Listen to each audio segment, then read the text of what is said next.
All of us have our first love. We either find love too young or too old, but we all have our first love. That special someone who make us experience love in an intense and special way for the very first time. Also, it is the kind of love that made us experience different kind of hurts and pain for the first time. But have you ever wondered why first love is always special and difficult to forget? As the famous quotes say, first love never dies. First love is the first dose of addiction. According to the study carried out by Helen Fisher in 2005 on the fMRI of couples in love, romantic love is primary motivation system rather than an emotion that can be similar to what we experience during addiction. There are several hormones and neurotransmitters that are involved or are being released when we are in love. These are oxytocin and dopamine. Oxytocin, which is also called the love hormone, is responsible for feeling of attachment and intimacy. It helps bond people closer to each other. It's what makes some people monogamous. It can lower your inhibition and it can help you become more open and trusting of others.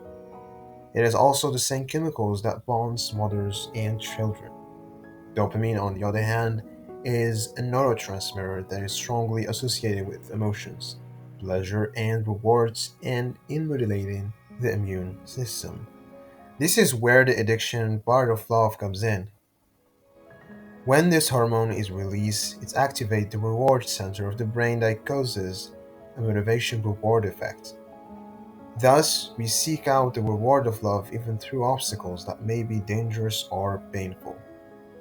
A cheating partner or an abusive partner.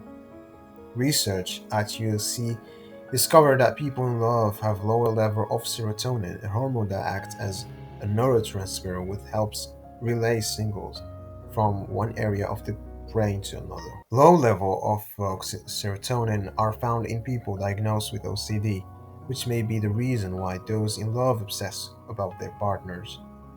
First love leaves an imprint on the sensory areas of the brain. Your first love affects all your relationship after. According to April Davis, a matchmaker and a founder of Luma Luxury Marketing, first love often feels so intense that it could lead to someone believing that they love their first more than others. First love isn't going to be the best or deepest love. It is because of the intensity of the first love that could translate someone to a feeling that they love that person more in their memory. And finally, remember these are just several reasons why love is hard to forget, and especially your first love. However, just because your first love is hard to forget, it doesn't mean that it is the only true love you will ever have. For most people, it is a learning experience. Take this experience as a lesson and as a sign pointing you on the right path in your journey of finding the right person.